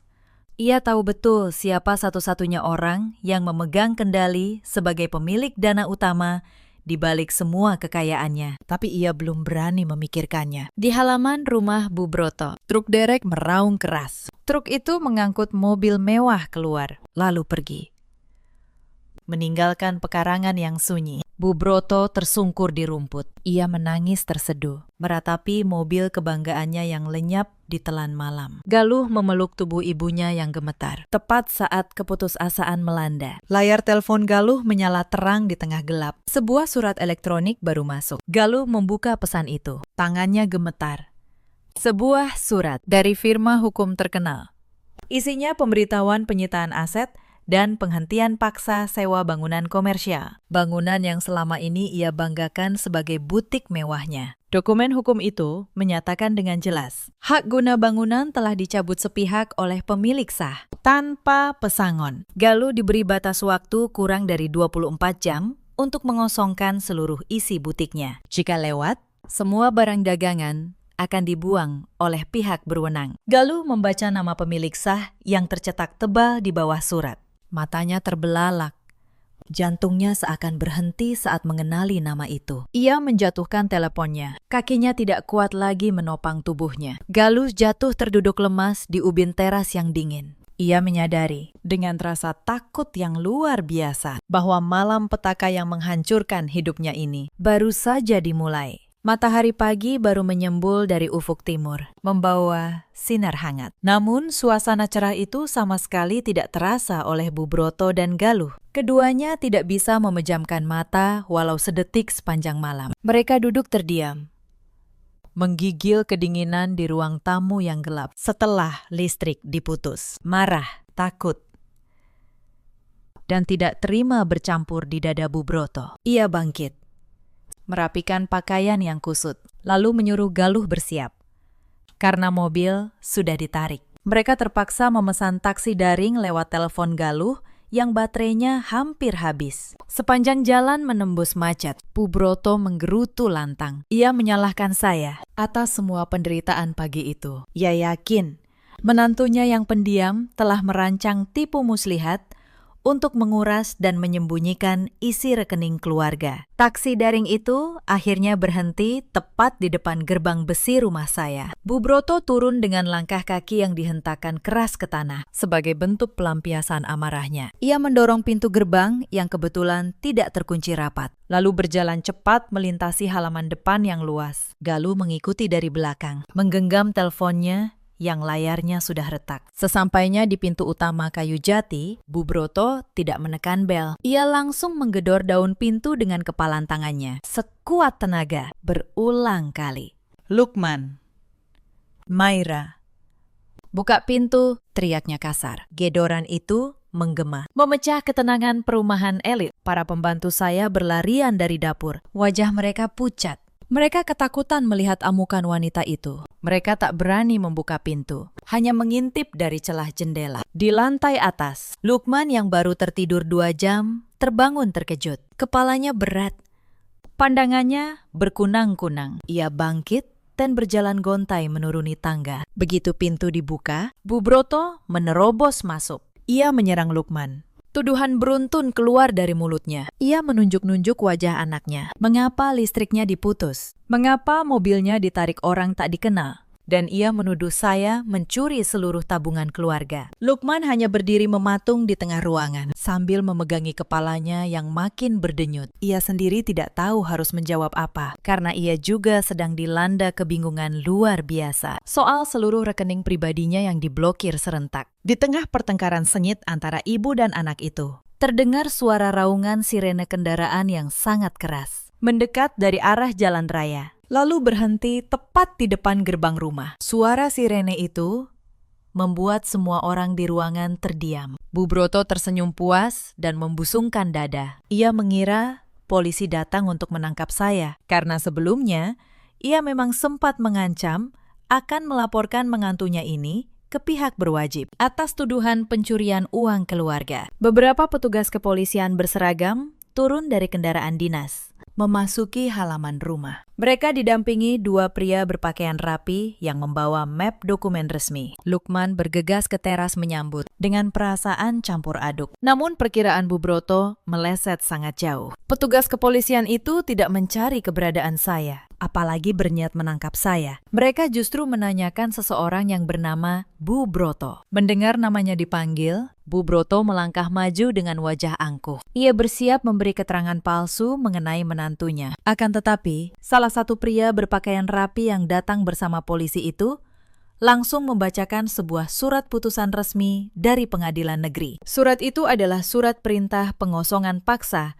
atas rumah mewah yang saat ini ditempati Bu Broto dan Galuh. Pria itu menjelaskan dengan bahasa hukum yang tegas. Hak guna bangunan tempat tinggal mereka telah dicabut sepenuhnya. Secara hukum, Bu Broto diberi waktu paling lambat sebelum matahari terbenam hari itu untuk mengangkut seluruh barang pribadinya dan keluar dari rumah mewah tersebut. Jika ia menolak patuh, petugas kepolisian punya wewenang penuh untuk melakukan pengusiran paksa dan membuang semua barangnya ke jalanan. Bu Broto terbelalak tidak percaya. Ia berteriak histeris menolak. Dengan suara bergetar, ia berdalih. Rumah mewah itu murni hasil jerih payah anak laki-lakinya. Ia menarik lengan Lukman, menyuruhnya bicara kepada polisi bahwa ia pemilik rumah itu. Lukman membuka mulut untuk memberikan pembelaan. Namun sebelum satu kata pun keluar dari bibirnya, terdengar suara ketukan sepatu yang sangat teratur dan berwibawa menuruni tangga rumah. Semua pandangan di ruangan itu beralih ke arah sumber suara. Itu saya. Saya melangkah turun dengan ketenangan yang luar biasa. Saya tidak lagi mengenakan pakaian rumahan sederhana seperti hari-hari biasa. Pagi itu, saya mengenakan setelan jas bisnis khusus wanita dengan potongan jahitan yang sangat rapi dan berkelas, dipadukan dengan hijab yang menjuntai rapi. Aura kelembutan yang selalu saya perlihatkan selama ini hilang tak bersisa, digantikan oleh aura kepemimpinan yang dingin dan penuh dominasi. Saya berjalan tenang melewati suami saya yang masih berdiri mematung kebingungan. Saya melangkah menuju meja kaca besar di tengah ruang tamu. Lalu saya lemparkan sebuah map tebal berisi tumpukan dokumen ke atas permukaan meja itu hingga menimbulkan suara benturan yang cukup keras. Saya menatap lurus ke mata Bu Broto dengan pandangan yang menusuk sampai ke tulang. Saya mulai bicara dengan nada suara yang rendah, namun menggema jelas di setiap sudut ruangan. Saya jelaskan secara gamblang bahwa segala kemewahan yang selama ini disombongkan oleh keluarga suami saya sama sekali bukan milik Lukman. Saya buka berkas di atas meja, bukti kepemilikan sah, hitam di atas putih, sertifikat rumah megah yang ditempati Bu Broto, surat kepemilikan mobil yang ditarik semalam, dokumen sewa butik tempat Galuh memamerkan diri, hingga surat saham mayoritas perusahaan tempat Lukman bekerja. Semua dokumen resmi berkekuatan hukum tetap itu tertulis atas satu nama tunggal. Nama saya, Maira. Tanpa campur tangan siapapun. Saya melanjutkan penjelasan. Lukman hanyalah pemimpin bayangan yang saya tunjuk dan saya gaji setiap bulan untuk menjalankan operasional perusahaan milik saya. Seluruh dana itu dari saya. Fasilitas mewah itu dari saya. Semua yang mengalir ke keluarga ini berasal dari kantong pribadi saya. Bertahun-tahun saya rela merendahkan diri, rela dihina, disebut babu tak berguna, semata demi menjaga martabat suami di depan keluarganya yang gila kehormatan semu. Namun kebaikan hati saya justru dibalas dengan caci maki dan perlakuan tidak manusiawi yang terus berulang tanpa henti. Saya menegaskan, mulai detik ini juga, saya hentikan seluruh sandiwara melelahkan ini. Tidak akan ada lagi aliran dana gratis, kata saya tegas. Tidak ada lagi fasilitas mewah dan tidak ada lagi perlakuan istimewa untuk orang yang hanya tahu cara menghabiskan, tapi tidak tahu cara bersyukur. Lukman terduduk di sofa, pandangannya kosong. Kenyataan pagi itu terlalu berat. Ia baru sadar betapa bodohnya ia selama ini, merasa paling hebat. Padahal ia hanya menumpang di atas kerajaan raksasa yang dibangun keringat istrinya sendiri. Galuh yang berdiri di belakang ibunya mulai menangis. Ia menyadari surat penyitaan butiknya semalam adalah nyata, bukan kesalahan sistem. Bu Broto masih berusaha keras menyangkal kenyataan pahit itu. Ia mencoba maju untuk menampar wajah saya, namun dengan gerakan cepat. 2 orang petugas kepolisian langsung menahan lengan wanita paruh baya itu. Mereka memintanya mundur karena tindakannya bisa dikategorikan sebagai penyerangan fisik. Saya melangkah maju 1 langkah, menipiskan jarak antara diri saya dengan ibu mertua dan adik ipar saya. Saya tersenyum tipis, senyum yang sama seperti saat menyajikan teh sore kemarin. Namun kali ini ia mengandung kepahitan yang akan menghancurkan hidup mereka. Saya menatap Bu Broto dan Galuh bergantian. Lalu saya ucapkan kalimat penutup yang akan terngiang selamanya. Mulai malam ini, kata saya, kalian harus belajar cara bekerja, memeras keringat untuk mencari uang sendiri, demi sesuap nasi. Rasakanlah kerasnya dunia luar, tanpa bantuan 1 keping uang koin pun dari saya. Saya berhenti sejenak. Tapi kalau kalian tidak sanggup bertahan, tidak sanggup menahan lapar di jalanan, saya tawarkan 1 pekerjaan yang sangat cocok dengan ucapan kalian kemarin. Jadi, babu sungguhan. Bertugas membersihkan lantai rumah saya. Saya membalikan badan dengan tenang. Saya berjalan kembali menaiki tangga rumah, meninggalkan ibu mertua, adik ipar, dan suami saya yang hancur lebur berkeping-keping dalam lautan penyesalan yang sudah terlambat. Pengusiran paksa hari itu berjalan tanpa belas kasihan. Bu Broto dan Galuh memasukkan pakaian dan barang pribadi ke dalam tas di bawah pengawasan polisi. Mereka tidak diizinkan membawa 1 pun barang berharga, tidak perhiasan, tidak elektronik, karena semuanya terdaftar resmi sebagai aset milik saya. Sore harinya, saat matahari mulai condong ke ufuk barat, ibu dan anak itu melangkah gontai meninggalkan rumah mewah. Rumah yang selama bertahun-tahun menjadi simbol kesombongan mereka. Kini, mereka harus menelan pil pahit kenyataan. Mereka terdampar di kamar sewa sempit. Di pinggiran kota, hanya ada kasur tipis tanpa dipan, sebuah kipas angin tua yang berisik, dan lemari plastik murah. Udara pengap langsung menyergap. Jauh berbeda dengan sejuk pendingin ruangan yang biasa mereka nikmati. Di kamar sewa yang sempit, dendam di dada Bu Broto bukannya padam, justru makin berkobar. Ia tidak mau menerima kekalahan memalukan ini. Ia menganggap saya telah menjatuhkan kehormatan keluarganya ke titik paling rendah. Bu Broto termenung berjam-jam di atas kasur tipis, mencari cara untuk menghancurkan saya dan merebut semua kekayaan yang menurutnya hak keluarganya. Setelah berpikir panjang, sebuah rencana licik muncul di kepalanya. Rencana itu menjadikan Lukman sebagai senjata utama. Bu Broto sangat yakin, sebagai seorang suami, Lukman punya hak hukum mutlak atas setengah dari seluruh kekayaan saya. Melalui pembagian harta bersama yang didapat selama pernikahan, ia merasa menemukan celah. Keesokan harinya, Bu Broto menyuruh Galuh menghubungi Lukman, memintanya datang ke rumah makan sederhana dekat tempat tinggal baru mereka. Lukman yang tertekan dan bingung dengan posisinya, datang memenuhi panggilan ibunya dengan langkah berat. Pertemuan ibu dan anak itu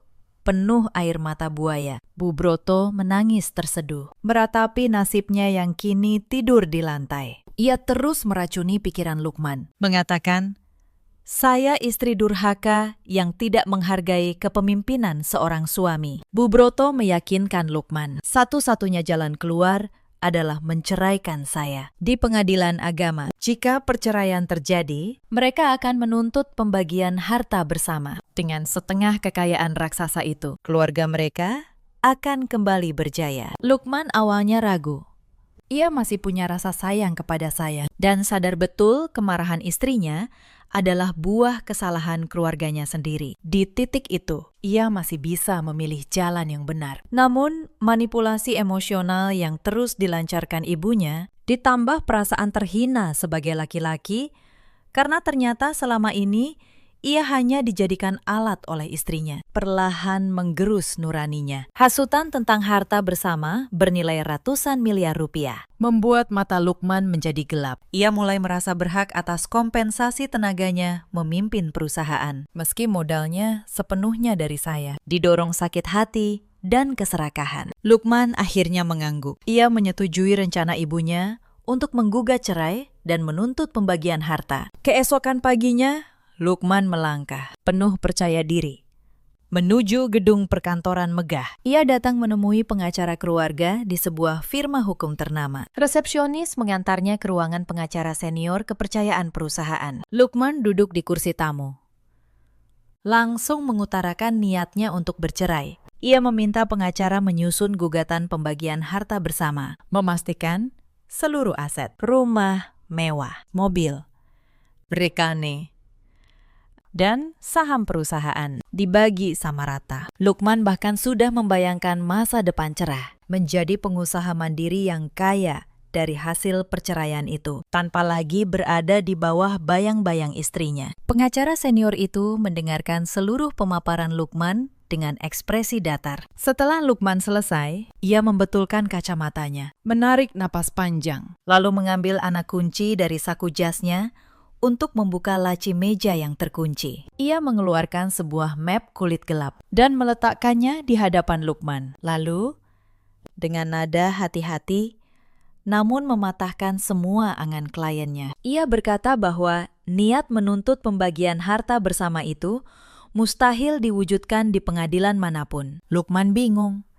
Bertanya, mengapa demikian? Bukankah hukum mengatur pembagian harta suami istri? Sang pengacara membuka map kulit itu. Dokumen resmi berlembar-lembar, dihiasi meterai dan stempel sah negara. Ia menunjuk satu tanda tangan di bagian paling bawah. Lukman menatap dokumen itu lekat. Tiba-tiba, darah di sekujur tubuhnya seakan berhenti. Ia mengenali tanda tangan itu. Tanda tangannya sendiri, bersanding dengan tanda tangan saya. Ingatan Lukman terlempar ke masa lalu. Hari-hari sebelum pernikahan. Saat itu, saya menyodorkan tumpukan dokumen tebal untuk ditandatangani. Saya katakan itu pendaftaran tabungan masa depan untuk pendidikan anak-anak kami kelak. Karena cinta buta, karena percaya penuh. Lukman menandatangani semua berkas tanpa membacanya. Kenyataan yang tertulis di dokumen berkekuatan hukum itu menghancurkan Lukman berkeping-keping. Berkas yang ia tandatangani bertahun-tahun lalu bukan dokumen tabungan, melainkan perjanjian pranikah, pemisahan harta antara suami dan istri. Pengacara itu membacakan poin paling krusial dengan suara datar. Disebutkan di sana, seluruh harta benda yang dibawa sebelum pernikahan dan seluruh kekayaan yang dihasilkan selama pernikahan akan menjadi hak milik penuh atas nama yang tertera pada bukti pembelian, tanpa ada istilah harta campur. Jika terjadi perceraian karena alasan apapun, masing-masing pihak hanya membawa harta atas nama pribadinya, karena seluruh aset kini murni atas nama saya. Maka bila Lukman menggugat cerai, ia akan keluar dari pengadilan tanpa membawa sehelai benang pun dari tangan saya. Senjata tuntutan yang disiapkan Bu Broto ternyata berbalik mencekik leher mereka sendiri. Lukman terduduk lemas. Semua rencana keserakahan itu runtuh dalam sekejap. Sementara Lukman hancur di kantor pengacara. Di kamar sewa sempit, Galuh dilanda panik. Ia mondar-mandir. Ia menggigit kuku. Beberapa anggota perkumpulan sosialitanya baru saja menagih iuran rutin.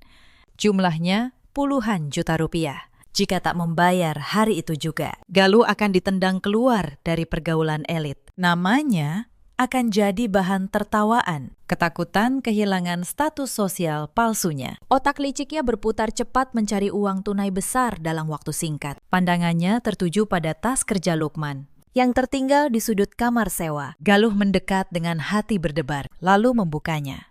Ia menemukan sebuah alat penyimpan data kecil di tumpukan berkas. Galuh menyambungkan alat itu ke telepon genggamnya. Ia menemukan tumpukan berkas digital, berisi rancangan rahasia peluncuran produk baru perusahaan saya, lengkap dengan daftar harga pokok dan strategi pemasaran tahun depan. Matanya berbinar, penuh keserakahan. Ia teringat satu nama, Pak Santoso, pengusaha besar yang dikenal sebagai saingan paling berat, musuh bebuyutan perusahaan saya. Galuh mencari kontaknya di internet. Ia membuat janji temu rahasia untuk keesokan hari.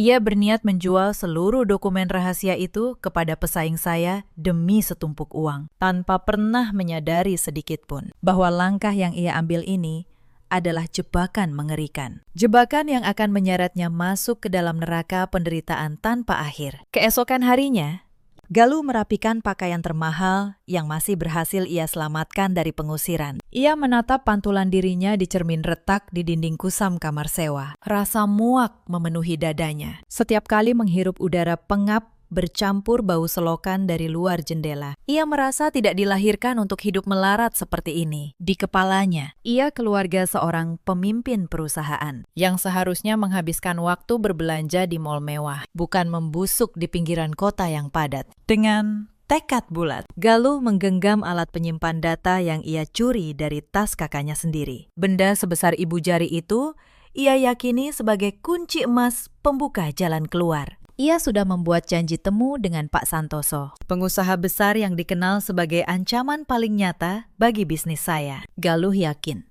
rahasia di alat itu punya nilai jual miliaran rupiah bagi pesaing yang haus celah untuk menjatuhkan lawan. Ia memakai sisa uang terakhir di dompetnya untuk memesan kendaraan menuju restoran eksklusif di jantung bisnis kota. Sepanjang perjalanan, otaknya tidak berhenti merajut angan tentang apa saja yang akan ia lakukan dengan uang hasil penjualan data itu. Ia berencana menyewa apartemen mewah, membeli mobil terbaru yang lebih bergengsi dari milik ibunya dulu, dan menyiapkan dendam kejam untuk menghancurkan saya. Ia membayangkan betapa puasnya melihat wajah saya yang selalu tenang itu berubah panik saat usaha saya bangkrut. Senyum licik mengembang di bibirnya. Ia tidak merasakan secuil pun penyesalan atau rasa bersalah karena mengkhianati darah dagingnya sendiri yang sedang terpuruk. Sebaliknya, ia merasa bangga, menganggap tindakannya ini penyelamatan keluarga paling cerdas. Setibanya di restoran eksklusif itu, Galuh disambut alunan musik klasik dan udara dingin pendingin ruangan. Suasananya tenang,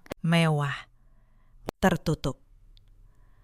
Hanya diisi para petinggi perusahaan dan pengusaha kaya raya. Galuh menyebut nama Pak Santoso kepada pelayan di dekat pintu masuk. Pelayan itu menunduk hormat, lalu mengantarnya menyusuri lorong berkarpet menuju ruang makan pribadi di belakang gedung. Saat pintu dibuka, Galuh melihat Pak Santoso sudah bersandar santai di kursinya, ditemani seorang asisten yang berdiri tegak di sudut ruangan. Pak Santoso, pria parubaya dengan tatapan tajam dan pembawaan tenang layaknya pemangsa yang menunggu mangsa. Ia mempersilakan Galuh duduk dengan isyarat tangan. Tanpa basa-basi, Galuh langsung mengeluarkan alat penyimpan portabel itu dan meletakkannya di tengah meja kaca. Dengan nada meyakinkan, Galuh menjelaskan, benda kecil itu berisi seluruh urat nadi perusahaan saya untuk setahun ke depan. Rancangan produk yang belum dipublikasikan, daftar harga dari setiap pemasok, hingga kelemahan sistem distribusi yang selama ini ditutupi rapat-rapat. Galuh dengan penuh kesombongan menawarkan seluruh informasi itu kepada Pak Santoso dengan syarat imbalan uang tunai senilai 1 miliar rupiah.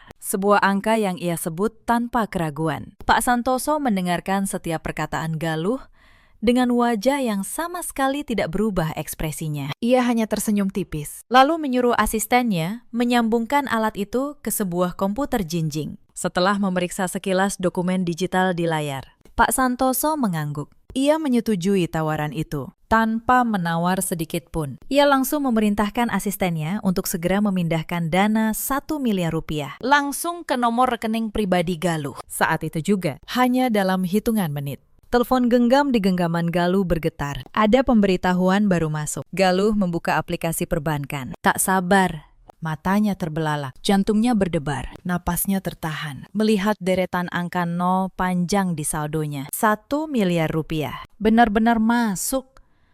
Sah menjadi miliknya. Kelegaan luar biasa menyapu semua ketakutannya beberapa hari terakhir. Ia mengucapkan terima kasih dengan nada bergetar gembira, menyalami tangan Pak Santoso, lalu bergegas undur diri dengan langkah kaki yang terasa ringan. Galuh langsung mencari kendaraan untuk kembali ke kamar sewa tempat ibunya menunggu. Sepanjang jalan, ia tidak berhenti tersenyum. Berulang kali memeriksa layar telepon, memastikan deretan angka itu tidak menghilang. Setibanya di tempat tujuan, ia mendorong pintu kamar sewa dengan kasar. Sebelum ibunya sempat memarahinya, Galuh langsung menyodorkan layar teleponnya ke depan wajah Bu Broto. Bu Broto memicingkan mata, membaca angka di layar, menyadari jumlah uang itu. Bu Broto menjerit. Ia melompat dari kasur, memeluk dan menciumi Galuh sambil menangis haru. Galuh bercerita dengan bangga. Keberhasilannya menipu kakaknya sendiri, mencuri data perusahaan, menjualnya kepada saingan terbesar saya. Mereka berdua tertawa lepas di ruangan pengap itu, merayakan kemenangan palsu mereka. Mereka berniat menyewa kamar hotel mewah sebagai tempat singgah sementara. Tapi mereka tidak tahu, kemenangan itu adalah jebakan yang saya rancang sendiri. Di waktu yang sama, di sebuah gedung perkantoran mewah yang menjulang, pemandangan yang bertolak belakang sedang terjadi. Saya duduk tegak dan berwibawa di balik meja kerja kayu solid, di ruangan pemimpin utama. Pandangan saya lurus keluar jendela, menyajikan kota dari ketinggian. Pintu ruangan saya terbuka. Masuklah Pak Santoso dengan langkah santai. Jauh berbeda dengan kesan kaku yang ia tunjukkan saat bertemu Galuh tadi. Ia tersenyum ramah, mendekati meja kerja saya. Ia meletakkan alat penyimpan data itu di meja saya. Ia menggeleng, tak percaya.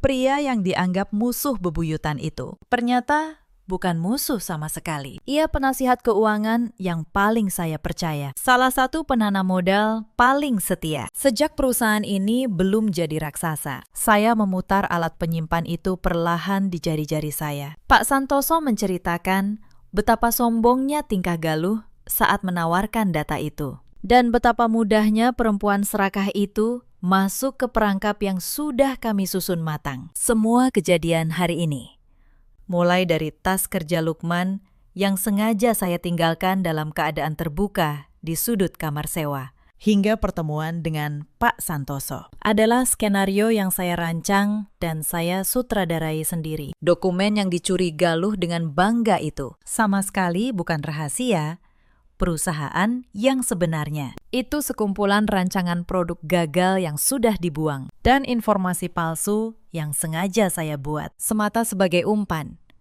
untuk menguji sejauh mana kelicikan dan pengkhianatan keluarga suami saya. Saya tidak terkejut.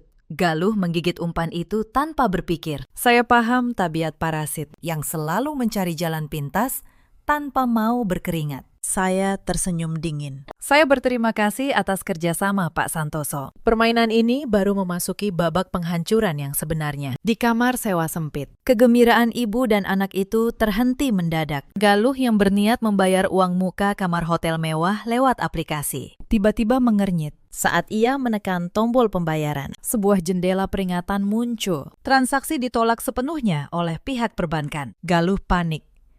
Ia mencoba membuka kembali halaman saldo tabungan. Jantungnya seakan berhenti berdetak saat itu juga. Ketika ia melihat angka 1 miliar rupiah yang tadi membuatnya merasa di atas angin, kini telah lenyap. Kembali menjadi angka 0 yang menyedihkan. Ia memeriksa kotak pesan bank dan menemukan pemberitahuan resmi. Seluruh dana yang baru masuk telah ditarik kembali karena indikasi penipuan berat dan dugaan pencurian rahasia dagang. Saldo rekening Galuh bahkan dibekukan permanen untuk penyelidikan pihak berwenang. Tangan Galuh bergetar hebat hingga telepon genggamnya hampir lepas. Semua istana angan-angannya runtuh lebur menimpa dirinya. Belum selesai Galuh memproses hilangnya uang 1 miliar itu. Sebuah serangan susulan langsung menghantam mereka. Telepon Bu Broto yang tergeletak di kasur tiba-tiba berbunyi nyaring. Ada pesan masuk ke grup arisan sosialita kelas atas, tempat Bu Broto biasa memamerkan derajatnya. Bingung.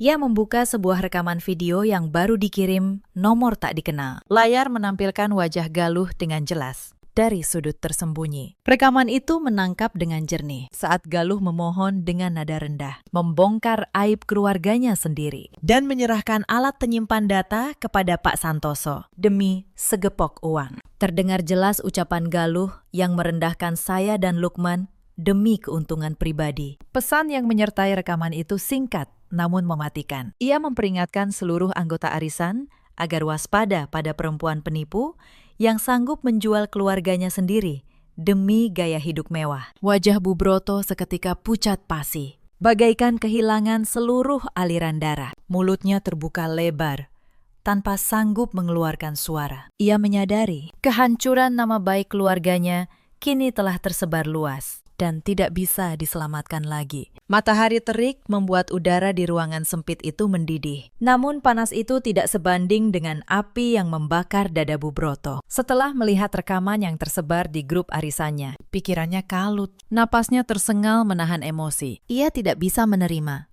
bahwa harga diri yang bertahun-tahun ia bangun di atas kebohongan dan harta saya kini runtuh dalam hitungan detik. Alih-alih merenung, sifat sombong dan keras kepala Bu Broto justru makin menguasai akal sehatnya. Ia meyakinkan diri bahwa rekaman itu hanya rekayasa saya. Ia tidak boleh terlihat lemah, tidak boleh terlihat miskin, dan yang paling penting, tidak boleh kehilangan satu-satunya tempat ia masih dihormati. Lingkaran para nyonya kaya raya di kota ini. Hari itu, jadwal pertemuan bulanan arisan. Bu Broto bertekad hadir dengan kepala tegak, seolah tidak pernah terjadi bencana apapun. Ia menghabiskan berjam-jam menutupi wajahnya yang tegang dan kurang tidur dengan riasan tebal. Ia mengaduk isi tasnya, mencari sisa perhiasan berkilau dan pakaian rapi untuk menutupi kemelaratannya. Ia bahkan menyuruh Galuh, yang masih lemas menangisi kegagalannya, membantu mengaitkan kalung di lehernya. Tujuan utamanya,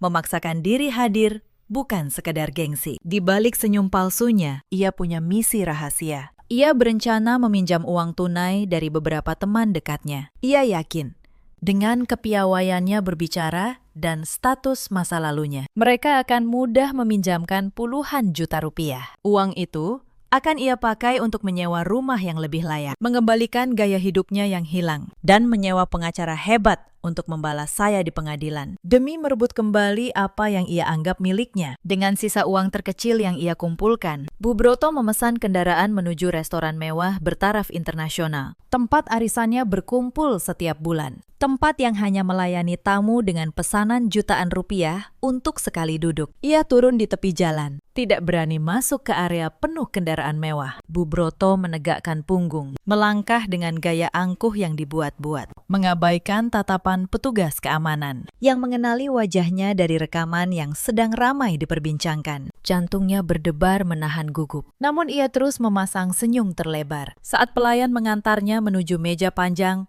di sudut istimewa yang dipesan kelompok arisan. Begitu ia tiba di meja itu, suasana berubah.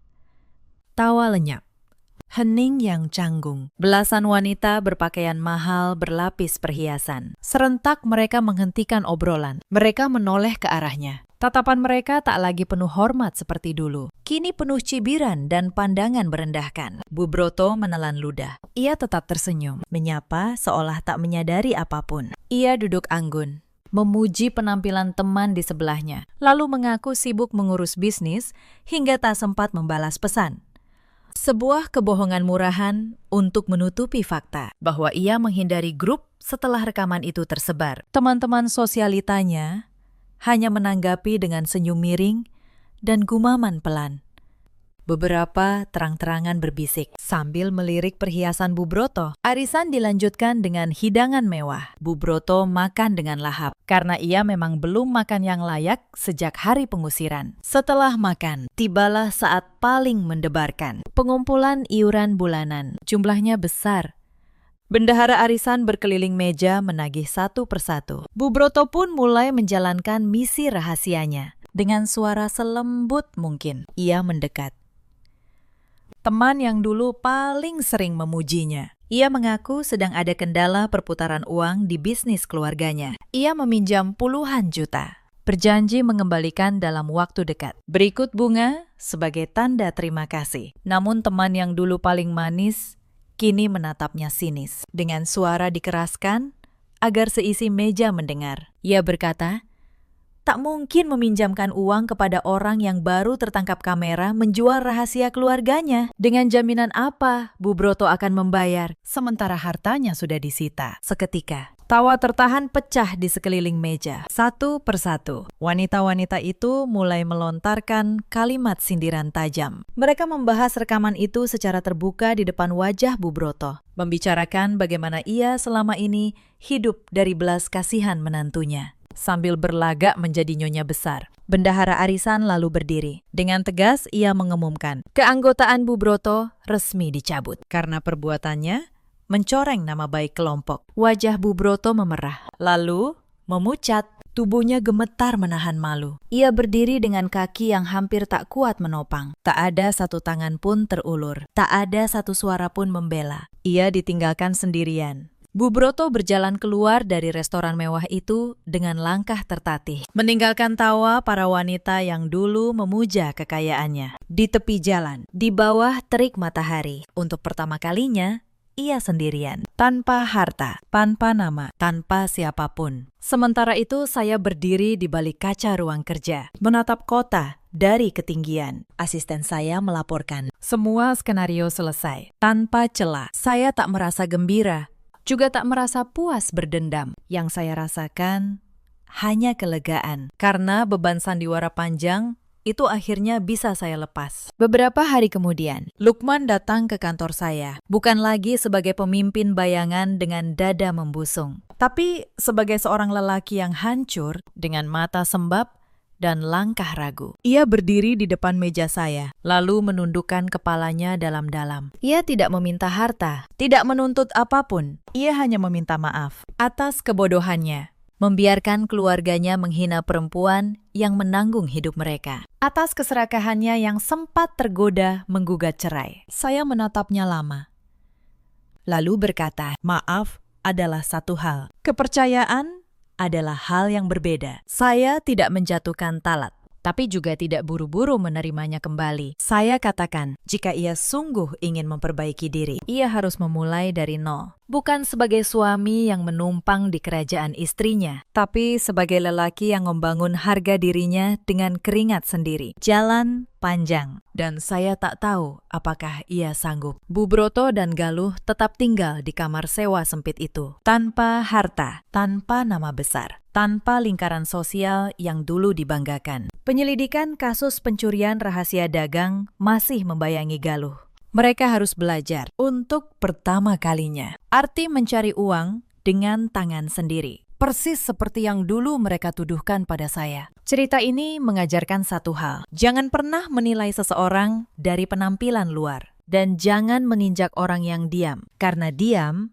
bukan berarti lemah. Kadang, orang yang paling tenang justru memegang seluruh kendali. Di luar sana, ada banyak perempuan seperti saya dulu. Perempuan tangguh yang memilih merendahkan diri demi menjaga keutuhan dan martabat keluarganya. Mereka diam bukan karena tak mampu melawan. Mereka memilih bersabar sampai kesabaran itu benar-benar habis. Di luar sana, ada pula banyak suami seperti Lukman. Lelaki yang lupa di balik kebesaran namanya, ada istri yang rela berdiri di bayang-bayang, dan ada ibu mertua seperti Bu Broto yang begitu takut kehilangan kehormatan, sampai lupa menghargai orang yang memberi mereka segalanya. Dalam hidup, kita selalu punya pilihan, bersyukur atau serakah, menghargai atau menghina. Dan setiap pilihan selalu membawa akibatnya sendiri, cepat atau lambat. Bagaimana menurut kalian tentang kisah ini? Apakah sikap Maira sudah tepat? Ceritakan pendapat dan kisah kalian sendiri di kolom komentar. Terima kasih sudah menemani.